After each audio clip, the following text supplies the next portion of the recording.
Always remember, the opinion you follow should be your own. Just consider the things stated here to be a second opinion from a complete stranger online. Happy Friday, Mike. Happy Friday, Phil, and happy Friday to everybody out there listening to the Random Waypoints podcast. I'm fired up already today, and I'm going to tell you why. Because, I mean, this is off tangent, but I don't know how many of you guys have a Amazon Alexa device. And I got to tell you, she's sitting, I'm looking at to the side here. She's sitting right next to me.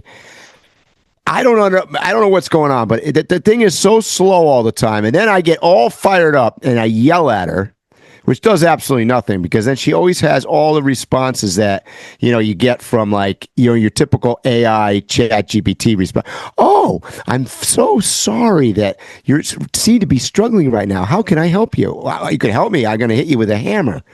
But anyways, that's off tangent here. But it just right before we went live here, I was yelling at the Amazon device. I don't want to say her name because she'll wake up. So, Mike, I think I've told you a bunch of times, I live in a state and a city where a lot of Amazon's newest things, they try it out in our neighborhood. So that was maybe over a decade ago when they first started using them here. And we had this thing called a button. We could scan food and stuff like that. Anyway, with the Alexas, we decided over a decade ago, this is a no-go, because we used to just play with it and ask it questions to make fun of it. Right. And then it just started answering questions it would just join in conversations that we didn't ask it. And we thought that was scary. So that was the end of Alexis. I'll tell you what, she's still alive and with us. And by the way, you mentioned testing it out. They sent me, because I have multiple devices, they sent me, I'm on a beta program testing their new AI. So I guess they ditched their proprietary AI in favor, because it sucked so bad, in favor of, I'm not sure which platform they're using, but they've got a different AI on it. And I got to tell you, so far, I don't notice the difference. It's just as bad as it ever was. Yeah, they got AI on their shopping also. Yes. If you go on the actual, it don't really help me with nothing. No. Anyways, so I just wanted to start with that. Well, we got to start with this. People always want to know the latest news about the national parks. And this is some good news for a change. Mm-hmm. This summer, some of America's busiest parks, Arches National Park, Glacier National Park, and Yosemite National Park, are dropping advanced reservations and reopening access during peak season. The Park Service says the priority is keeping parks open to the public while managing crowds in real time instead of blocking entry months ahead. Mike, do you think this actually restores public access, or are we about to see overcrowding overwhelm the experience again? I'm not sure. This announcement came from the government, so you take everything that comes from the government with 5 grains of sand. I mean, could it also be that attendance at those very same parks is way down because of we talked about this on a prior podcast where they raised the fees for foreigners significantly.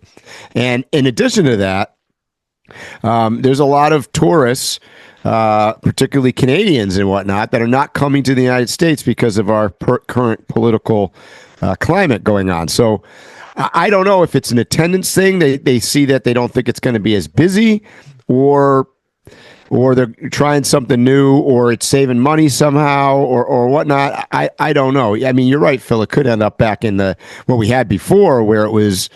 I mean, I remember a train ride. I remember going into, I can't remember if it was Glacier, or it could have been Glacier, but it could have also been Grand Canyon, where, I mean, I was waiting in line for you wouldn't believe how long the line of cars going into the place was. It was a madhouse. So we'll see. Fingers crossed. Well, I think that the reservations was affecting their pockets. I'll use myself and other people I know in the area, for example. there are a lot of people who used to, it's about 8 hours for me to get to Glacier, but to me, that's a day trip. I would literally take day trips to Glacier just on a whim. Mm-hmm. And once they did the reservations, I just totally shut down going to Glacier. Mm-hmm. And I'm sure I'm not the only person. Plus, I've talked to some people. They said, I haven't been since the reservations. So they totally lost everybody who would do those last minute little trips, or people who just happen to be in the area and say, hey, let's stop there. And so I don't think they're doing it for us. I think you're right. It hurt their pockets. I don't think they realize how many, I'll call it frequent travelers or frequent people like yourself that went to the park because it was within a driving range that's realistic for a day drive or something. So I don't think they realize that there's a lot of people that potentially go to the park a lot. Glacier is a good example of this. When I spent time, up in Montana near my property for several months, I'd go to Glacier a couple times a week. Right. So, but the reservation thing is a nightmare because you had to. I forget how it worked, but I remember waiting. I think it was like at 8 o'clock at night or something, and then they announced you just don't want to get. It's too much of a hassle, Now there is one caveat to all of this, Mike. Smoky. Which one is the one right outside of Colorado? Is that the Smoky Mountain, or is that the I forget the one. No, that's the one right outside. You mean outside of Denver? Right outside of Denver. I just can't think of the name of it right now. They are still going to use the reservation service. That's Rocky Mountain National Park. Yeah, Rocky Mountain. That's it. Yeah. And I think they're doing it. And I'm one of the reasons why they're still probably going to be using reservation service. I just used to use that as a shortcut as a highway. Yeah. So I've done that with Glacier, so I get it. Oh yeah. It's a longer ride, but I would literally go into the Sun Road, come out the other side, drive 2 back, and go home. Yeah, I wouldn't even get out the vehicle sometime. Yep. So they lost all of those people, and there are a lot of. I noticed there's a lot of BMW GRS motorcycles. Those type of overlanders. Yeah. They lost almost all of those guys. Yep. So, Mike, I know you know about El Mincho, you being in Mexico. Mm-hmm. And I wanted to look at this thing a little different about El Mincho. And for people who don't know, that's the guy who just got murdered or assassinated, whatever your terminology is, in Mexico, and he was head of the drug cartel. So my thing is, El Mincho, he didn't fall because law enforcement cracked a new code. He fell the same way that El Chapo fell, Latuto, Totorino, and Pablo Escobar did. They're different countries, they're different decades, but it's the same fatal mistake. Letting a romantic partner become the weakest link. Power doesn't change the rules, it just convinces people they don't apply. Mike, is lust and ego stronger than survival instinct at that level of power? It's funny you bring this up because I've been joking about this. I'm waiting for Taylor Sheridan to release a new series on Paramount or something entitled drug dealers and their OnlyFans models or something to that effect, because you're right. I mean, let's be honest. I mean, he was basically taken down by a side chick. I mean, I guess it wasn't a side chick because I think he wasn't married anymore anyways. But yeah, I mean, thinking with the wrong head. I mean, so let me add to this a little bit. I mean, there's no question about that. That's what happened. But what I find super interesting so far, anyways, is that they've been able to hide the identity of this particular, because there was a couple things going around on TikTok and whatnot where they outed some people. But apparently, they were not the right people. It's not real. But they haven't outed the right. I mean, I'm going to go on the ledge here, but I'm going to suggest that the likelihood that woman was a CIA agent or somebody with the United States government, I think is high. I think we planted somebody in there. That's my opinion. Oh, I think they just gave her some money and told her she wouldn't go to jail, or they said you could become a U.S. citizen. I think she's a regular person. Maybe, but she's dead. Not in Mexico then. For sure. I agree. But she'd be dead by now. And even if she's in the United States, I would be fearing. That's why I don't know. It's hard to say if she was a civilian or not. But in any case, contrary to what you're hearing on the news, probably in the United States and being down here in Mexico, I have friends that are in both Jalisco, the state in which this all occurred, near Guadalajara, and in Puerto Vallarta and those areas. It wasn't nearly as there was a lot of misinformation, a lot of AI videos out there. What I'm going to tell you was that it was probably the most significant event in Mexico concerning cartels in more than 25 years. However, it's a big deal, and I don't know that Americans understand this. He was by far the largest player since the United States captured El Chapo and the Sinaloa cartel leaders. This left the new generation Jalisco, which is what he was running, basically as one of the strongest cartels in Mexico. So he was the guy. Let's just put it that way. What went wrong? I'm going to tell you what went wrong here. Number one is the United States was highly involved in this. They did not have boots involved in the firefight, but they did have boots on the ground, probably in a truck, surveillance trucks, a mile away from what happened.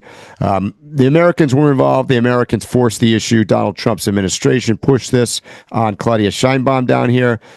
But most importantly, where the failure happened is they did not clearly intend to kill him. And that's what went wrong. They wanted to capture him. The killing of him, you have to understand the culture down here a little bit, particularly with the cartels.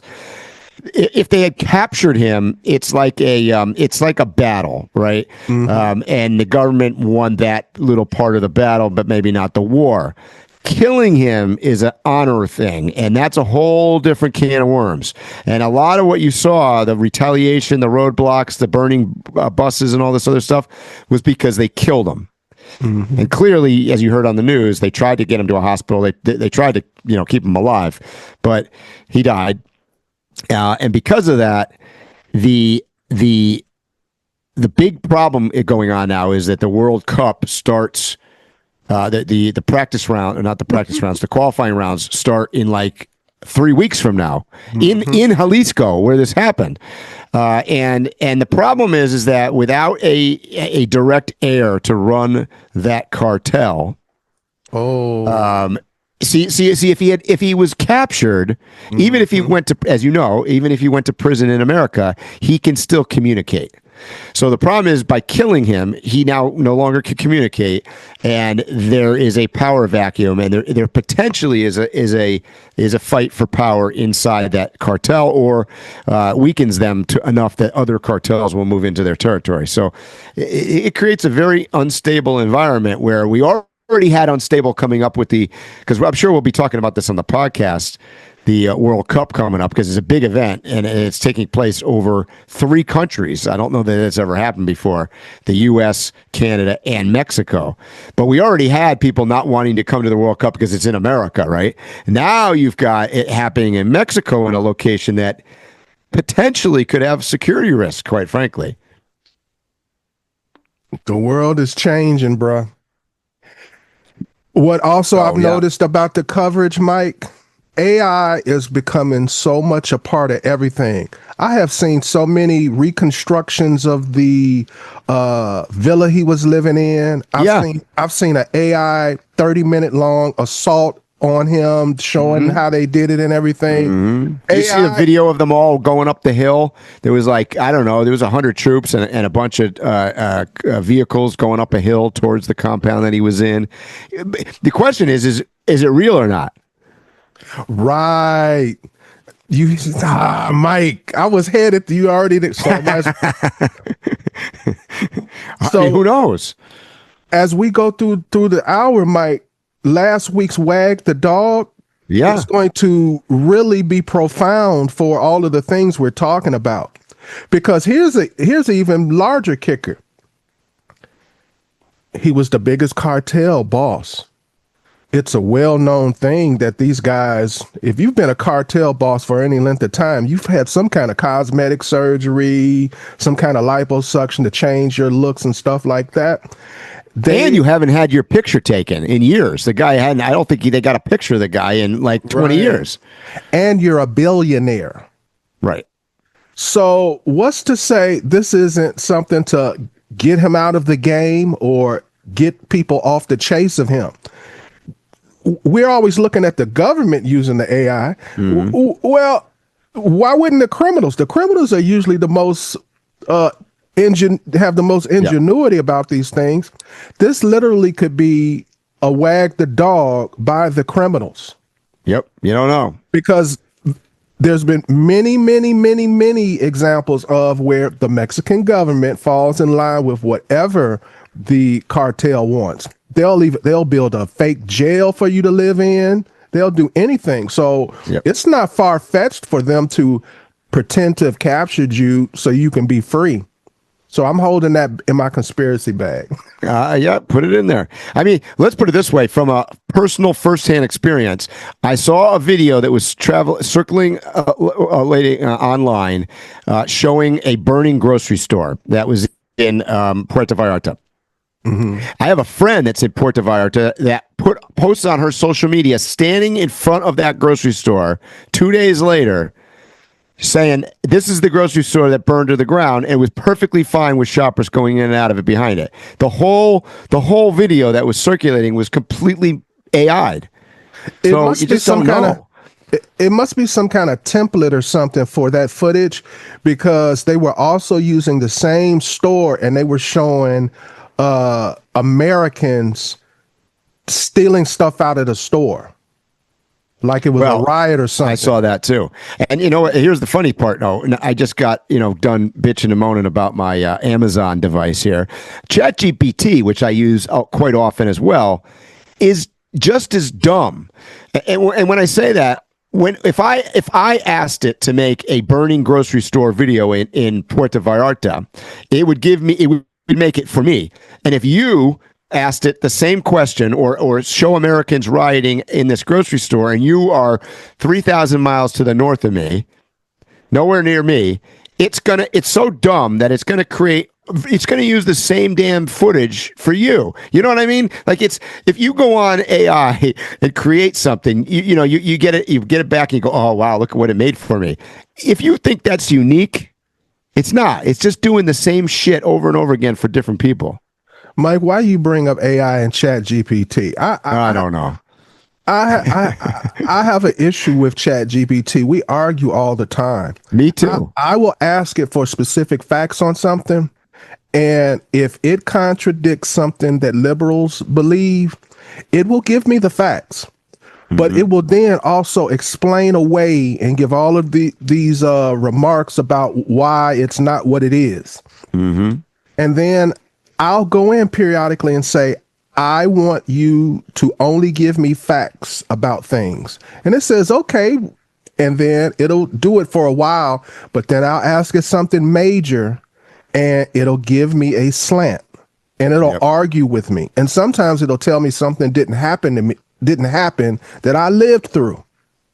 Yeah. And then when I say I lived through it, it did happen, it'll come back. Yes, you're right. I'm like, what the? It's like, that's what I just said 10 minutes ago. It's like talking to a dumb person. Yep. I agree. Thinks it's smart. Yep. There's our summary for folks today for AI and devices. But if you guys are anybody out there that designs these devices or designs the engineering behind this AI, we're not there yet. We're just not there yet. Mike, we got to get into this. Oh boy! Gosh! Here we go. Trump had his. I don't have nothing to say. Special. Just it's gonna be good. What do you got to say about Trump's State of the Union? I have so much to say. Okay, I actually don't. Good. You can do a lot of talking. I don't have that much to say. What I'm going to say is very simply, and by the way, for those of you listening out there, Phil and I have not pre-discussed this, so he doesn't know what I'm going to say, and I don't know what he's going to say. Oh, you definitely don't. This is my opinion. I'll give you my brief opinion. I actually thought that it was one of Trump's better speeches that he's ever done. And let's just hold on. Phil's already given me the looks. And what I mean by that is that he had some numbers that were going for him on his side, particularly with the economy, because if you look at it in black and white, there's a lot of good stuff. He has a way of very successfully creating gotcha moments. And he did that a number of times during the speech, as an example, when he asked everybody to, stand up if you think that Americans should be treated, or are the number one priority of the American government over immigrants, whatever, or I should say foreigners. And, no Democrat stands up. He won.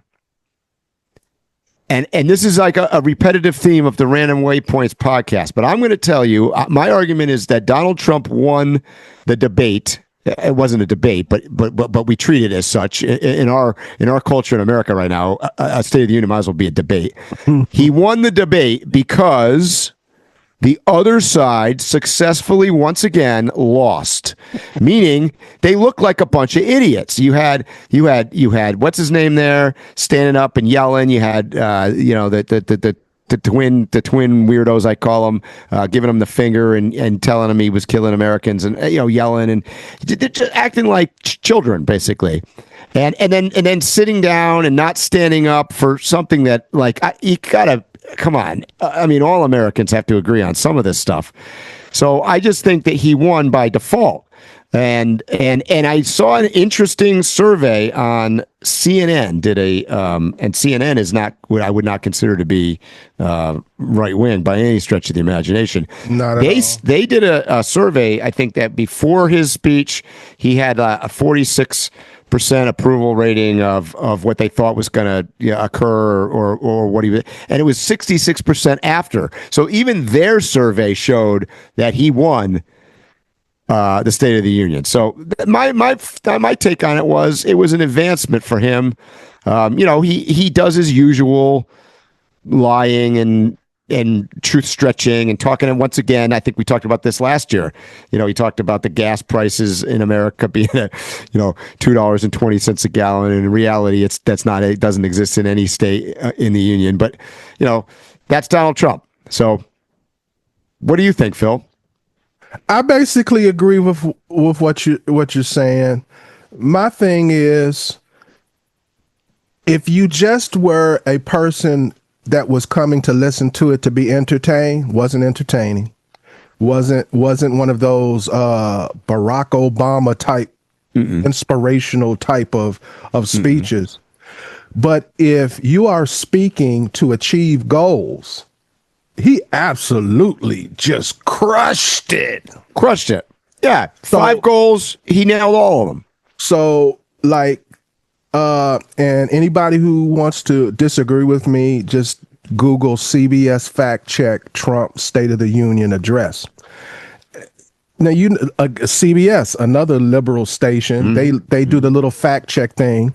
And basically their answer is, he was right on everything that he said. There were a few things where it's a tomato type thing where you can use the facts to say one thing or say another.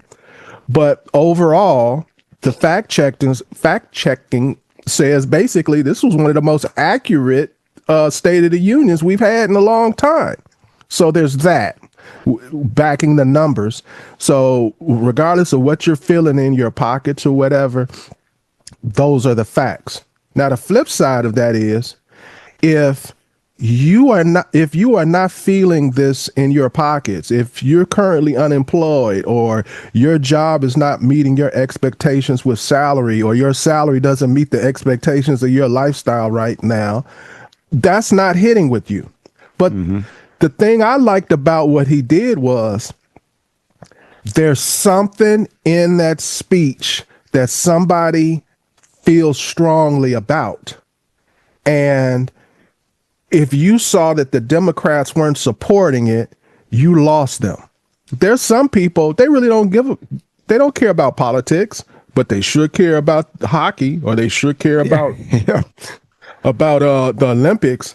And for you to see that you wouldn't get up and applaud the people that went and represented our country. Some people look at the Olympic people higher than they do military people in that regard. So you lost people there. Then there's people who literally lost life and limb for America. They didn't stand up for them. There are people who lost their life due to immigration. They didn't stand up for them. And then Trump, they say it was off the cuff, and it may not have been on the teleprompter, but I believe he planned on saying it from the very beginning. And that is, he asked them, if you agree with this statement, then stand up and show support. The first duty of the American government is to protect American citizens, not illegals. Now that's the one boom. That is boom. And here's the thing: any intelligence, you can't win this argument. You can't even say, "Oh, I was naive." Well, if you were naive, then you shouldn't be in that position. If you were dumb about this, you shouldn't be in this position. If you weren't sensitive to this, then you shouldn't be in this position. There's so many ways to look at it. It's hard for them to escape the ire of the average citizen who's looking at this in a fair manner. The average American, regardless of race, creed, religion, or whatever, in general, wants some respect shown toward this. They will, and that is basically themselves. So he basically literally picked the subject that is the most universal, yet the most selfish thing that everybody has. And you basically sat and said, "I don't fight for you." Right. So that's a loser. That's what to use your saying. That's going with the 20% again. Like that's the Democratic side has not learned. Mike, this was a consciously made for TV clippable moment. Yes. And everybody who's going up for election this year, they are going to have at least one campaign ad showing that. Well, it was even said on MSNBC, which is as right as left as it gets. They even said that is going to be a soundbite that's worth $1 billion in advertising. Mm-hmm. Because everybody that's running is going to be like, when he says that and they sat down, that commercial is going to run in their district. Because there's very few people that, if they weren't lying, are not going to agree with that statement. And then when he brought up about the deaths of Americans due to citizens, for people in Congress who are immigrants to yell and be like, "What about this person and what about that person versus the citizen?" That shows you where their love is. And I ain't got no problem with you loving your people, but if you have that bias, you should not be in Congress. And on top, this all goes back to what I've been saying forever, Mike. You should be a naturalized, born in America, U.S. citizen, and not just the first one. You should be a multi-generational citizen before you are capable of running for any office in America. And I think the State of the Union demonstrated that very well, to make my point. Well, you saw this Tlaib there, and it's an embarrassment. It's an embarrassment. It's very similar to, so this is a cyclical, repetitive problem that the Democratic Party has right now, is that they can't get out of their own way, and unfortunately, I mean, I just saw another news story this week where they they did a what do you call it, a postmortem on the election loss of Harris, and they decided they didn't want to release it because they don't want anybody. I'm like, guys, if you can't admit to what you did wrong, you're never going to be able to correct it for the next time. So, I mean, we're not stupid. We all know what you did wrong. I mean, I'd like to believe that the intelligent people understand why they lost. But well, Mike, we discussed that back when it happened, and we came to the conclusion it would require them to basically say the things that are the foundation of what we stand on, we need to do a reversal on. Yep. They just couldn't do that. They can, and they still can't. So my point is that, it's funny because I have got some Democratic friends that are all excited for the upcoming midterm elections. And they're like, well, in the midterms, it's a possibility the Democrats will win, and they'll get it. They'll control the Congress and whatever. And I told them, I don't know what you guys are so excited about. For one, we don't know that's going to happen. But even if it does, I mean, last time I checked, you guys were bitching and complaining that Trump doesn't even consult the Congress on anything. So what's the difference if the Republicans or the Democrats control it? Trump's going to do what he wants to do anyways. So who gives a shit? I don't know. I mean, they are living in a fantasy world, and until they pop out of it, Phil, and get somewhere beyond, I'm going to sit in my chair or I'm going to point my finger at Trump in his State of the Union. Or they even tried to, similar to what they did at the Super Bowl, they tried to have an alternate, a bunch of Democrats. So, did anybody watch that? I highly doubt it. I mean, this is nonsense. Event planners, party arrangers, people, caterers and stuff like that. Y'all need to get into politics because these people need help with these events that they put together. Golly. And I'm talking about left and right. I'm going all the way back to that TPUSA crap. Oh, God. Awful. They need to get some professional people to help them with these events. God. Because, man, that shit it looks sad. They need to talk to us, Mike. We'll throw a party for them. You're right. Hey, maybe we'll bring back sliders and beers. I didn't say that for those Overland Expo people out there listening to us. So, Mike, you remember I made a strong point about that. I made the statement that white liberals are the most condescending people to black people in America. I remember. And we ended the segment with you saying, send Phil a message or ask him about it or whatever, or give your rebuttal or whatever. And I made a point of telling you, I said, nobody's going to send me a message back. And I was saying that to invigorate people to say something. Mm-hmm. Well, nobody said nothing, but I don't believe it's because of that. I believe it's because as that was happening the very next day, Newsom, I had more fuel. Last week I said white liberals are the most extremely condescending group in the world toward black America. And then Gavin Newsom proved the point. He goes to Atlanta, tells a largely black audience, I'm like you. I'm a 960 SAT guy, as if academic struggle is the common bond. Democrats claim moral authority on race, but they keep lowering expectations. So, Mike, how is this anything other than talking down? It totally is. And to be honest with you, Phil, I have never heard anybody assimilate into a group or try to fraternize with somebody by saying that we share the same SAT score. That's the dumbest thing I've ever heard. You know what I mean? Like that. I mean, who cares? I don't think anybody, probably half the people in the audience were like, why do we care about this? So yeah, I mean, it paints a picture.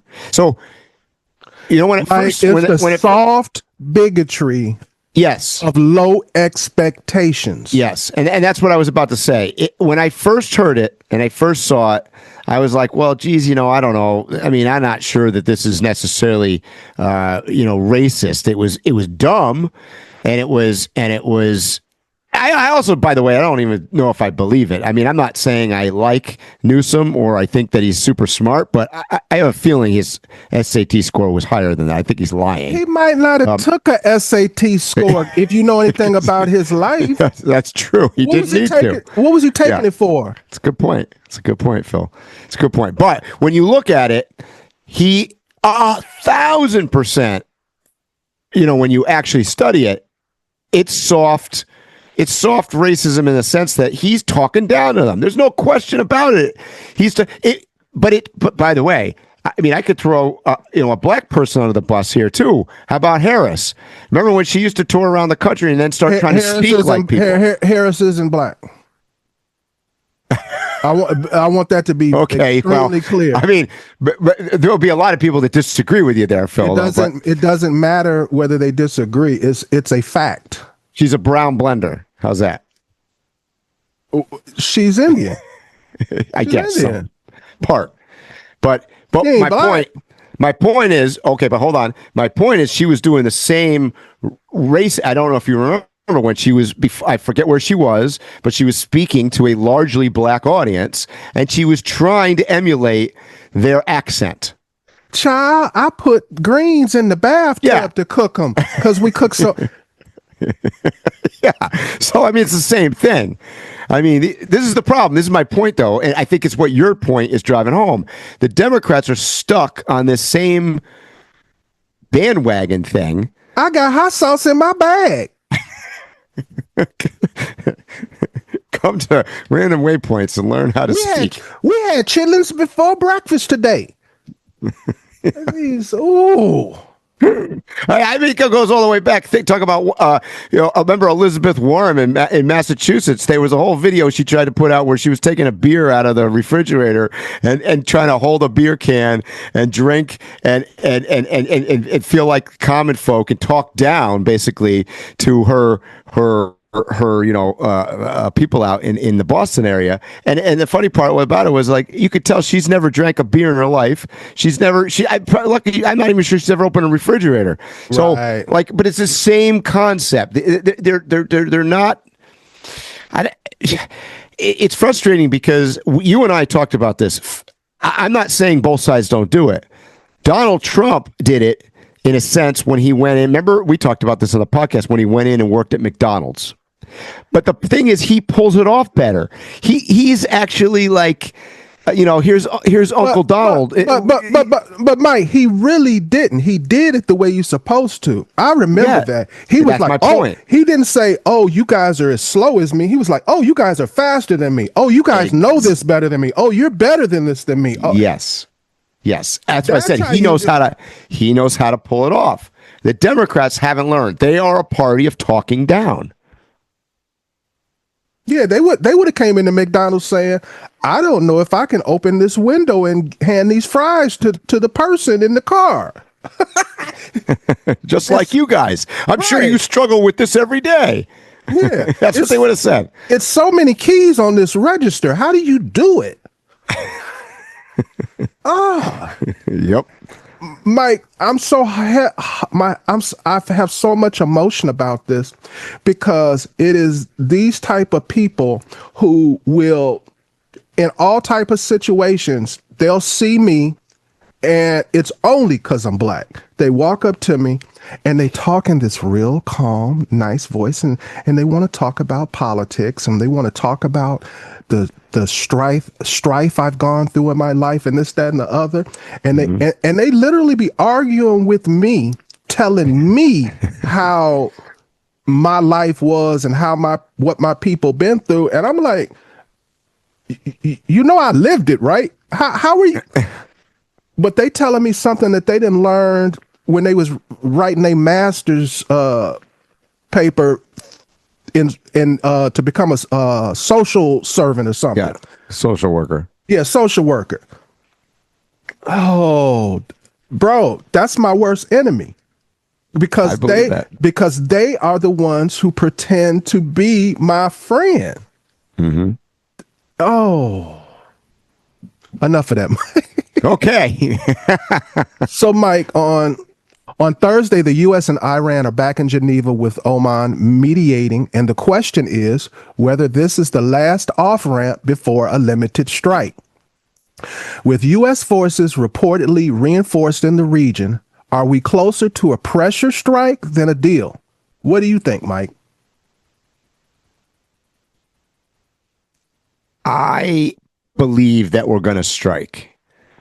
I don't think they're going to take the off ramp, and I don't 100% understand why that Iran is not trying to avoid an attack because, I mean, clearly they're going to lose that. But be as it may, I think that there's not going to be a deal. No, that's my opinion. So it's obvious a lot of posturing back and forth between the two. What do you think is going to be the single biggest indicator of we've switched from posturing into green light? We about to blow y'all up, or does that go ahead? I don't think we're going to get any notice, Phil. I think what's going to happen is you're going to hear you're going to. I mean, I'm going to get ready for bed one night at 11 o'clock, and I'll take one last picture at the news, and I'm going to see rockets firing. I mean, that's what's going to happen. I think we're going to do it, and it's not going to be any warning, and I think it's coming soon. That's what I think is going to happen. I think it's days away. I don't think we will go even a whole entire week, 7 days. I think it's 5 days or less. And I'm asking about what about this and what about that? I don't really think that if Iran did everything that we said, we're still blowing them up. It's just like when we were in Iraq. The weapons of mass destruction, in my opinion, is just simply a mask for us to come in and take over, occupy the region. And bro, they're like the third or fourth largest oil producer in the world. Well, not producer. They have it. Reserves. Yeah. Right, reserves. So that's really similarly to Venezuela. Right. So that's what it's really about. It's for us to strategically have our military in the area and to take their oil. And they could literally have them lay everything out in the street and say, here's all the stuff that we made, take it, we're done. And they're going to blow them up. Yeah. I think that's what's going to happen. I mean, we've invested obviously a lot of money, resources, energy, and people, human resources to go over there because, if you look at that map of where all our infrastructure is located there, I mean, we are ready to do something. It's obvious. And I hate to say this, but if we sent all that stuff over there and then send it back, that's a debt. If we have to blow up stuff, we need some planes to fall off of a carrier. We need some artillery to be expelled because then we actually make a profit. Yep. Is that making sense to you? Yeah, it totally makes sense to me. And I think that, with Trump, you never know. I mean, not to sound conspiracy theory, but, maybe he's waiting to some bad press comes out about him in some way about something, and that's fire the missiles. I mean, look, I haven't studied enough of this, but usually the military is waiting for a dark sky, no moon. I don't know where the moon cycle is right now, but they're looking for the time when they fire. I mean, there's something that they're waiting to go into place. And maybe that's the something about Trump and the Epstein file, for all I know. And maybe it's not the moon, but whatever it is, when it happens, somebody's pushing the button. I think it's going to be during the course of these meetings in Geneva. Could very well be. Could very well be. So with that said, Mike, if talks fail, do you think the first move is limited strikes, or is it going to just be all out, boom, boom, boom? I think it's targeted limited strikes at leadership, and I think it's boom, boom, boom when it comes to infrastructure. We want to make sure that all of their launch facilities, their potential, uranium enrichment places, all that crap, whether or not they're going to refly the planes. Maybe they learned, here's another thing you got to think about. Remember, we already supposedly destroyed their nuclear stuff with the bunker buster things that we sent over there. I'm sure that we got data back from that episode of bombing and figured out what we can correct or fix or do better. So maybe they will resend those bombers over again. I don't know.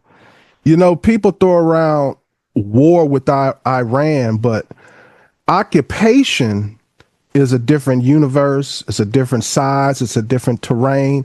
And the reality of holding territory versus hitting targets. If the U.S. ever went that direction in occupying Iran, are we talking months, years, or generational commitment? Mike, what's your honest timeline on that? Centuries. Impossible. It's not worth it. There's no way we can control that. There's no way that we have the resources or the patience, certainly not the patience as citizens of the United States, to withstand, what would take a generation, literally, probably, of us being in there for 20, 30, 40 years. There's no way. And I think I said this on a prior podcast. Could we pull it off in Venezuela or, I don't know, Mexico or Cuba? Yeah, maybe, because it's more a similar culture. So with that said, do you think any U.S. objective could be met without an occupation? Yes or no? Well, I mean, it depends on what the objective is, but I mean, I think what you're getting to here is the only objective that we are capable of achieving likely is to bomb them into caveman status. I mean, truthfully, that we have the ability to do that. That's probably the only thing we really have the ability to do, is to put them so far behind. But the problem is it opens up, like anything else. We talked about this earlier on the podcast. When you take out the leader of a cartel in Mexico, it's the same thing. If you take out the leadership in Iran, somebody is looking to vie for the power that is a vacuum. And who's that going to be? So even if you imagine Iran stabilized, the hard question is what comes after. Nuclear oversight, regional security, and keeping global trade routes from becoming leverage. So if the country is safe, what should America's long-term end game be in Iran, Mike? I mean, probably the same end game that we're trying in Syria, we've tried in Afghanistan, we've tried in Iraq. And here, to my point, we failed basically in all of those places. I mean, the end game is to stabilize it. In the definition of an American dream, it's to create a democratic society that is elected by the people in those places. You're paddling upstream, boy, I'll tell you. I mean, significant cultural and historical differences, and most of the people in those countries have never seen any. First of all, they're not allowed to travel. They're not allowed to go to other countries. They can't come to America. They can't see they don't know what the alternative. They've never seen it. So trying to instill a democratic society in Iran, this is not even a prediction, Phil. That's going to fail.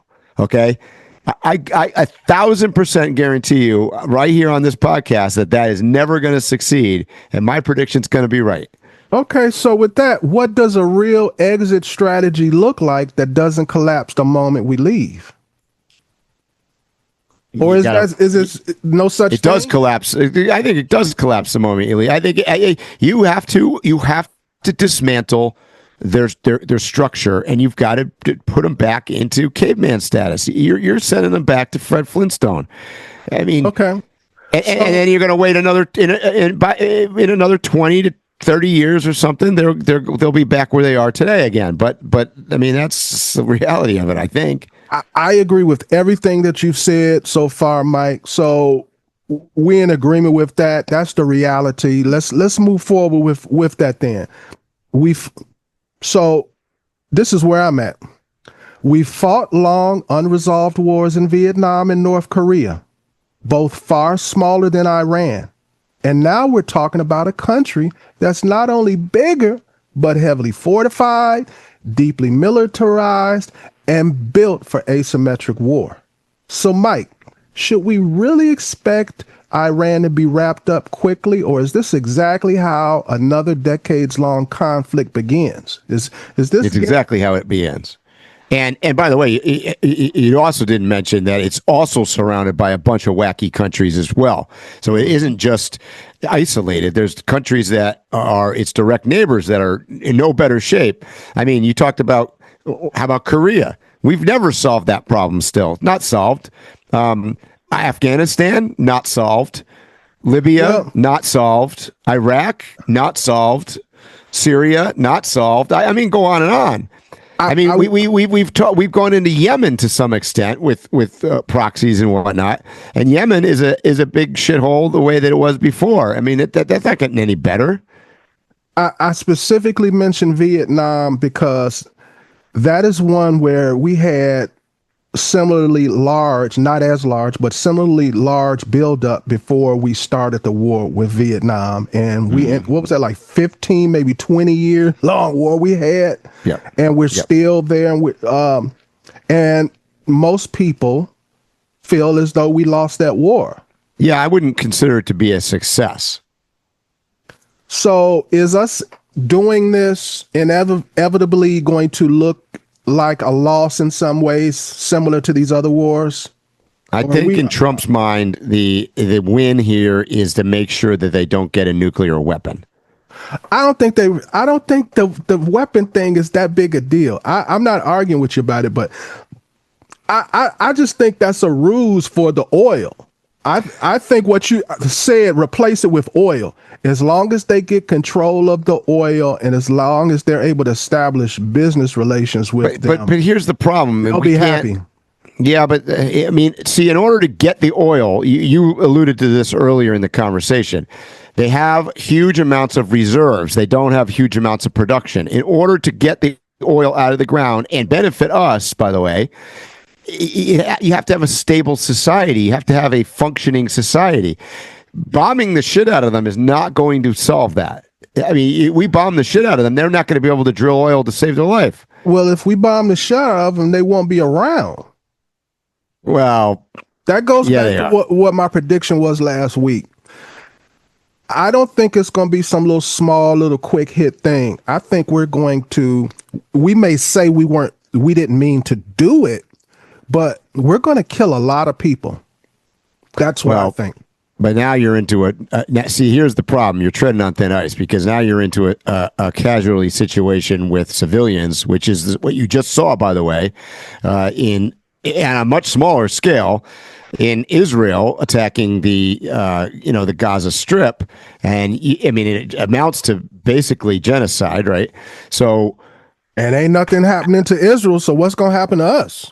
Well, I agree. I mean, nothing's going to happen to Israel. And by the way, going back to the post-assessment, the Democrats are like, we lost the election because we supported Israel too strongly. I mean, I agree with that. I mean, there's truth to that because of their base. There isn't truth to that, though, based on the world, as you can see, like you just said, they got away with it. Really doesn't care at the end of the day. I mean, let's be honest. The world doesn't give a shit. That's a large part of it. I agree with that. But the other one is, if I do care about it, I realize ain't nothing I can do about it because it's America. That's why I drew that contrast. Yes. Yeah. One of our allies, they scared to mess with them, so they definitely ain't gonna mess with us about it. Right. So I don't know what the solution is there. I mean, I agree with you about the oil. I agree. I do think that they are. I think they are legitimately concerned about a rogue state. Because see, here's the problem. Iran has lost all of their allies, and they become very isolated, and they're desperate now. So I would argue that they're more inclined to develop a nuclear weapon or use a nuclear weapon now than ever. Way more than before because they've been sent back already. You know, they've lost Russia as an ally, they've lost Syria as an ally, they've lost everybody. They don't have, Israel has effectively basically destroyed Hamas, Hezbollah. So you end up in a situation where Iran, a rogue, is become almost like a clan, a rogue state. And those are the guys you got to worry about using something and doing something stupid. So I think there is validity to the fact that we want to make sure that they don't have that. But I agree with you that it's always about the oil. It's always about the resources. And for America, it's always about trying to make everybody into a democracy, which, I mean, to me is a head scratcher. So, Mike, it's clear we both believe we're going to be there for a while and we ain't leaving. So when I say a while, I would say the operation would take at least as long as Iraq. And in my opinion, that operation has not ended. It has not. And I don't think not one where we ended it and we're totally done with it and we've left. No. You can't give me an example of that. No. So, Mike, exactly. what politically happens if this doesn't end quickly, which we agree is not going to end quickly? What happens? So let's say Sunday we start the war, and then we have the 2026 elections. Now it's 2027 around this time. It's been a year, and it's kind of clear that this is a quagmire. Then what? Mm-hmm. Well, you're taking sides, right? So you're going to, no matter what's going to happen, at some point, there's going to be sides taken where the left and the right, presumably, are going to argue either for or against the situation. And then I can see that next election is being run on whether or not you support continuing the war, occupation, whatever you want to call it, or getting the hell out. So I think that's what's going to happen. I mean, saw that in the past. I think by the time we reach the next presidential debates leading up to, running for president again, it's going to be similar to what happened after Iraq. The questions are going to be, why did you vote or agree to this? Why didn't you argue about this? I mentioned last week, it's been radio silence from both sides about their opinions about this. So that's basically you saying that from everything you don't have nothing to say about it. I believe that depending upon how this goes, it's going to affect who can run for president moving forward. Yeah, I would agree with that. And, I think what your position was about it. Yep. Because I think right now, behind the scenes, I think there's a general consensus that we need to do something from both parties. Neither party, I think, wants to completely admit to it. And then over time, it'll be interesting to see. I couldn't tell you in 2 years whether it be the Republicans or the Democrats support it or not supporting it. I don't know which way the cards are going to fall. Well, that's why I brought up the Iraq weapons of mass destruction thing. There's just like that. There's going to be people on both sides that people are going to question what they said, what they did, and what their position was on this. And it's going to go both ways. Yep. I agree. Matter of fact, I can see this radio silence changing in just a few months if we start this war, let's say next week. Oh, yeah. If it's not going immediately great, in a few months, you're going to have people jumping off board and saying, I wasn't really for this, but I was trying to support Trump. Right. Not because they really care, but because they worried about their next election. Yep. Mm-hmm.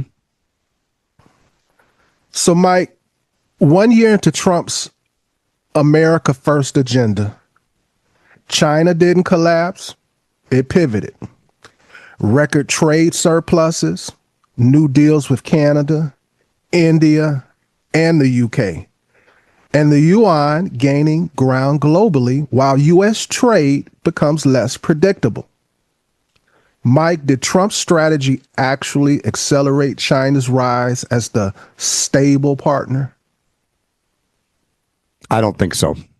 Okay. I don't think so. I think there's certain things. I mean, let's break that. Let's just break one piece of what you just said down. China makes a deal with Canada. That's like a semantic bullshit. Canada doesn't have anything. I mean, there's not. You know what I'm saying? There's not a lot of dealing going on. I think there's just as much going on with America because you're about to see that. We're going to be talking about this next spring, when there's Chinese cars being sold in America. You watch. We're not far off from that coming into the States and us dealing with that. So, I think that I don't know that there's been a huge shift in world trade in reality. There's a lot of posturing going on, and there's a lot of make-believe going on. We're trying to pretend we're stronger than we are. Certainly Trump is. And China is also trying to pretend it's way stronger than it is, because China's not in good shape either. Their economy is not well. They're aging out of the workforce. They've got all sorts of problems going on over there too. So at the end of the day, and you know my feelings on China, but I'm going to say this, and some of you might be surprised out there. At the end of the day, I do believe that it is going to be in our best interests for us and China to figure out how to work together, because I think we both need each other. That's the honest to God truth. I agree with that. I also believe that some of our allies are looking to China as a way of de-risking themselves from being aligned with America when it looks like we want to fight the world. Yep, I agree with that too. Does China's predictability outweigh longstanding trust and security concerns?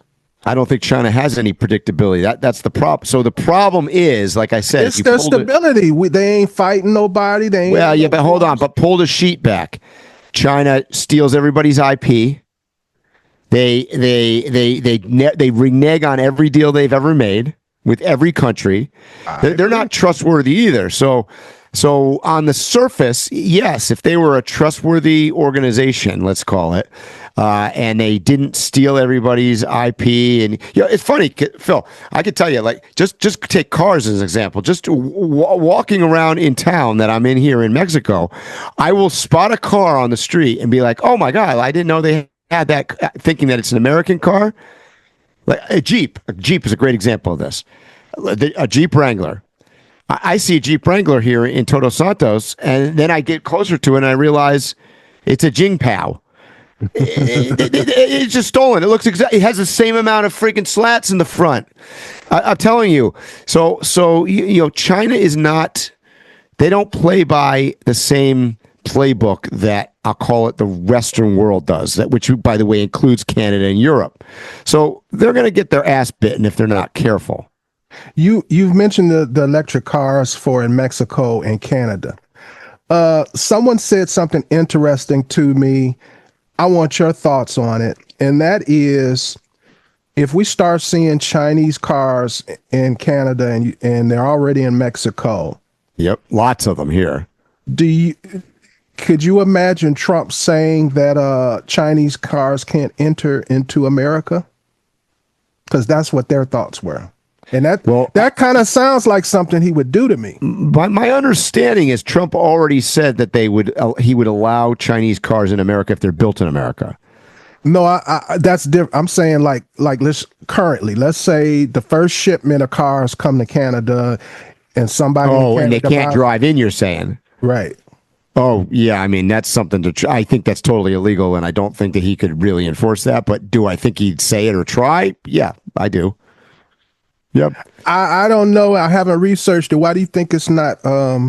Why he couldn't do that? Because I don't know. Because so I'll give you an example. If I bought a car down here that is not available in the United States currently, and I even put a Mexican plate on it, and I drove to America, I'm allowed to come into America with a Mexican plated vehicle for 90 days. So, I mean, there's so I don't know that you could take that privilege away. Maybe you could. I mean, I think the Congress, maybe you could pass new laws to change the game, but I don't know that you could say, oh, because he's driving a Chinese car, he can't cross the border. I currently don't think that that's legal. I don't think it's legal now either. I didn't think that would be something very hard for him to do. I'm thinking he'll try. I'm thinking maybe it could be fought and legally challenged and lose, but I thought him initially saying they can't cross the border, he could get it done at least for months. Yeah. I'm thinking anything he says can't cross the border, he can say. But I'll tell you what, if I buy one of these Chinese Jeeps and I bring it across the border, nobody will even, if I take the badge off of it, that's how similar the shit looks. You wouldn't even know. So, Mike, did the tariffs hurt China more or just redirect global trade flows? Because it doesn't look like China, the tariffs stopped them at all. people. I don't know that the tariffs have done anything, to be honest with you. I don't. They've caused a lot of pay grief. Twice as much money for stuff. Yeah, they've caused a lot of grief. They've definitely cost on the consumer side. I don't know that they've accomplished anything. I really, we could look in the beginning of it. The goal, of course, is to try to create a more fair trading system. I mean, I think you and I argued this from day one that is probably not the way to do it. So, I don't think they've succeeded at much of a level. We've raised billions of dollars. The government of America has brought in, which, by the way, now I'm not sure what they have to do with it. I mean, the thought of them giving it back because it was unconstitutional is never going to happen, I don't think. But who knows? We'll see. So, according to the information I have, China exports fell 20% last year, but China's exports to Africa rose 25.8%, 7.4% to Latin America, 13.4% to Southeast Asia, and 8.4% to the EU.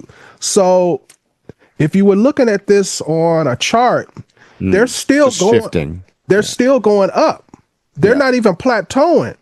Well, I'd argue they're going to go up anyways because all they need, forget about all the other ones you just named, even if they just were selling to Africa as a population is growing at such a rate that it's going to replace what they're losing on the other side anyways, right? So if they can shift and sell somewhere else, then, they'll be okay.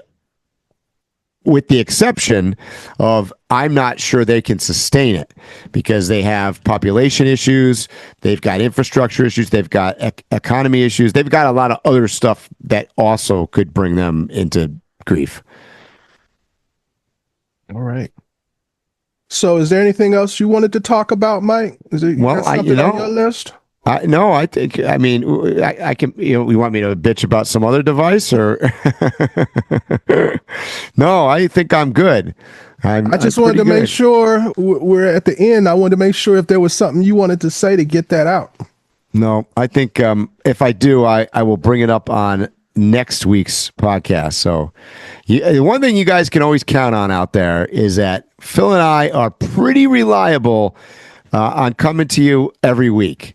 I mean, we miss a couple weeks here and there, but not very often. Mike, I think we've only missed maybe like 3 in 2 years. Yeah, we don't miss a lot of weeks. No, we don't. No. And maybe maybe at some point this spring season, maybe you'll get a podcast from us where we're in the same room together. You never know.